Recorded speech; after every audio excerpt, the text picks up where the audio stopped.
history, his life and my dad's life crossed paths. And for any guy who fought in World War II, that was the defining moment of their lives. There was nothing that can compare with, the experience of fighting during World War II. And so Hans is part of my dad's history and part of my dad's story. So I really felt a kinship with him. And I'm going to go back over to Munich again this fall. I want to visit him again because he's, like I said, he's 95. Don't know how much longer he's going to be around, and not sure, when I might get to Germany again. So I want to make sure that I go visit him at least one more time. Yeah, I think that would be so awesome. Now, I got to ask you another question. When you were a little kid, did you used to, I know I would go up to my dad and I would ask him, what did you do during World War II? And my dad really didn't want to talk, about it, but I kept bugging him about it through the years. And then he would start telling me little bits and pieces, of various things. It actually emotionally, caused a lot of problems for my dad, going through World War II and going through a little bit of Korea War. But to go through everything he had to go through, not just when he was in the plane, but, on the ground and all of the situation. I mean, was it hard for you to get your dad to open up, or did your dad just voluntarily tell you stuff? Well, like most World War II veterans, my dad didn't talk a lot about it growing up. As I said, just knew the basics. And I meet so many people on my travels who know little or nothing about their vet because they didn't talk about it. My dad did not start talking about it a lot until 1989. A memorial was erected to my dad and his crew in the little village of McEnroe's, Belgium, near where the plane came down and where my dad came down after he bailed out. And my dad and the other 3 crew members that were still living at the time went over for the dedication. And there he was reunited with all these Belgian people that hit him during the war after he bailed out, and he saw these houses where he was hidden. And that brought it all back, and he started talking about it after that.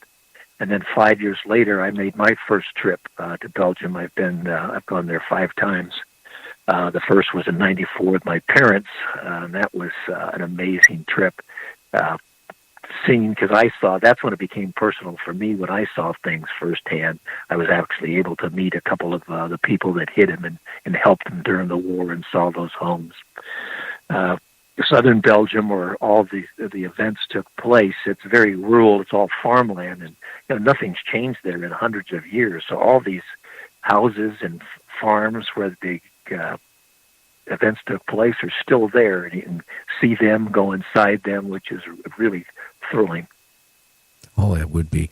Now, when your father was shot down, he was picked up, and hid away. Now, I think we were talking before we went on the air that your father then spent some time doing what? Well, he after he bailed out, he came down in some trees. His parachute got hung up. He was dangling 20 feet off the ground and couldn't get down. But fortunately for him, 2 young Belgian men, Raymond Durvan and Henri Franken, came to his rescue before the Germans got to him. This occurred about 1 o'clock in the afternoon. They went back to the farmhouse, got a ladder and a rope, helped him down from the trees. And they told him to stay put and hide because they thought it was too dangerous to try to move him during daylight with German patrols in the area. So that night they came back and got him, took him to the farm home of Raymond and his parents, Edmund and Ida Durvan.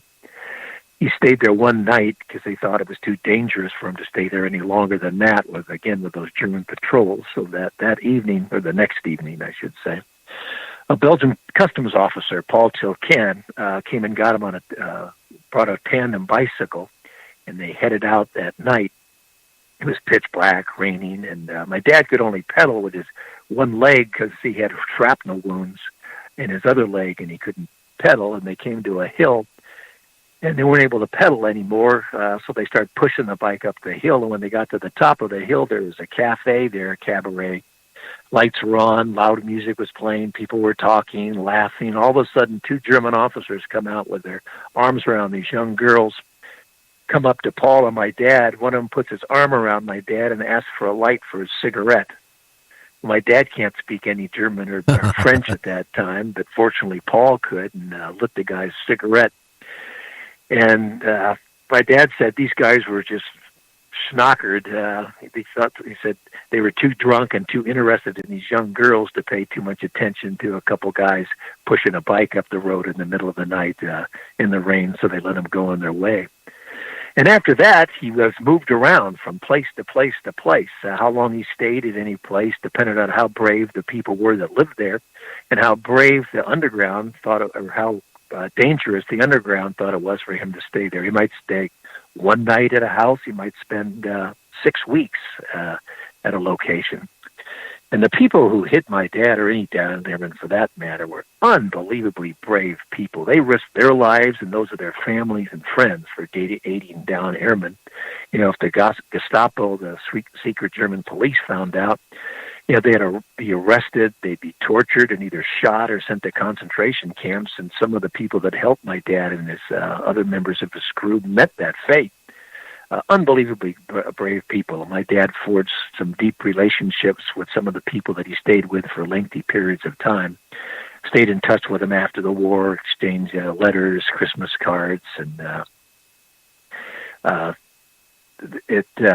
there's several instances described in the book of my dad almost being found out and by the Germans. He had some close calls of being captured, but finally he got tired of hiding. You know, it had to be really stressful. You know, his plane's attacked, it's on fire, he's got to bail out, comes down in a foreign country, has no idea where he is, doesn't know what happened to his buddies on the crew, can't communicate with the U.S. military. Here he's being helped by people that are total strangers. They can't communicate or speak the language. He had a little French-English dictionary he could kind of use initially. And any one of these people could be a collaborator and turn him over to the Gestapo. And so, as I said, you know, finally he got tired of hiding. Word came that the Allies had landed at Normandy in June of 1944. He was shot down in February. And so he decided to get back in the fight. He had that year's infantry training, so he knew how to fight on the ground, unlike most airmen. And so he wanted to join the French resistance. The people of the Belgium underground tried to talk him out of it because it was way too dangerous. He'd be killed in the fighting, or if the Germans captured him, they'd shoot him right on the spot as a terrorist. But he decided to join up with the French resistance, the Maquis, and the Maquis was made up of small, independent, ragtag guerrilla groups all over France. There were about 20 guys that were in my dad's unit, led by a French lieutenant who had escaped from a prisoner of war camp. But he was a total stranger and a foreigner. All these other guys were either Belgians, Frenchmen, or French-speaking Algerians. And here's this guy. He could be a German plant for all they knew. And so that took a lot of bravery and a lot of courage just to head out from the safety of being hidden. He could have just stayed hidden and tried to wait it out until the U.S. armies came up through France and liberated the area.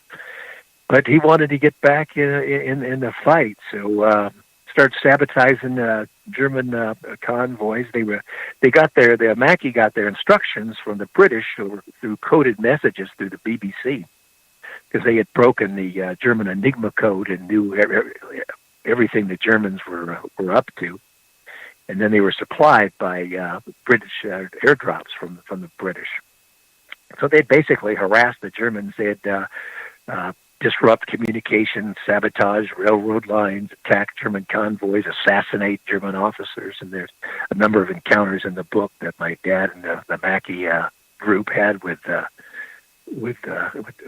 Germans. So that, you know, I don't know if I could have done that or how many people could have done that. That you know, truth is stranger than fiction. Sometimes you can't make this stuff up. It's an amazing story. A lot of people who read the book say it should be made into a movie. I don't know if that'll ever happen, but we'll see. Well, also, Steve, how has the public responded with your book? Oh, very well. It's got a 5-star rating on Amazon. It's won close to 30 book awards, and the big thing you have to be famous or a celebrity to sell a lot of books, because you just can't get as a kind of an individual person. You just can't get the exposure that the celebrities and famous people get, through TV and radio and newspapers. No matter how good your book is, and people don't know about it, they're not going to read about it. So it's a constant effort on my part. Basically, I work full time promoting and trying to get exposure for the book. Like air shows all over the country, signing copies. I do a lot of speaking, making PowerPoint presentations about the book. But it's done very well, and everyone seems to like it. But it's tough to get that exposure. Well, a problem. A lot of authors I get on my show, they write 1 or 2 books, they self-publish it, and they think, oh, wow, it's a great book, but then they say nobody's buying it. One thing they're not doing is they're not working the circuit, doing different talk shows, going out, book signings, and promoting themselves. They don't know how to do it. They just think they can write a book, and all of a sudden everybody's going to come in and buy it off of Amazon. And the only way it works out is like what you're doing, going to the air shows, doing presentations, being on like my show and other shows. That's the only way you're going to get the word out about your book. Yeah, absolutely. You're 100% correct. I had the advantage of being in sales for 40 years, and basically I'm just doing the same thing now with my book as I did in my career job. Selling and promoting a vision care program.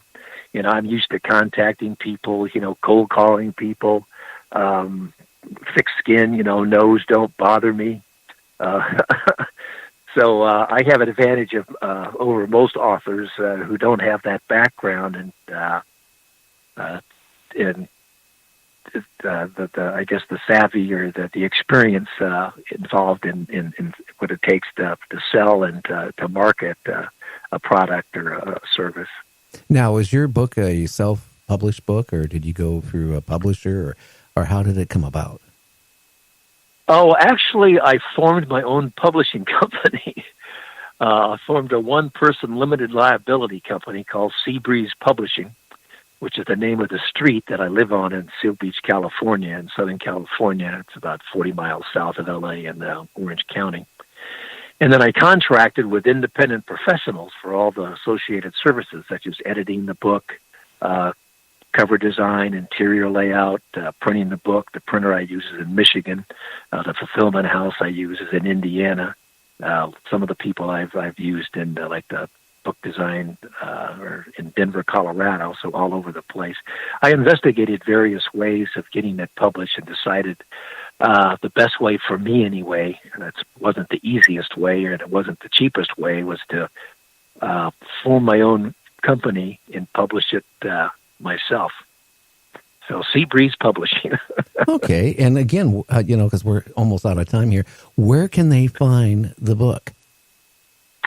Oh, most people get it on Amazon. Over 50% of the books that are purchased on Amazon.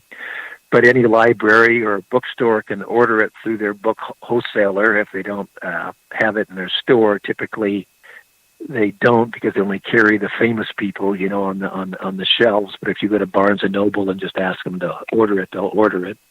It's available as a hardcover book, a paperback book. It's available in all ebook formats, on Kindle or Nook or what have you. It's also available as an audio book. Although there's no pictures in the audio book, there's only 24 in the ebook.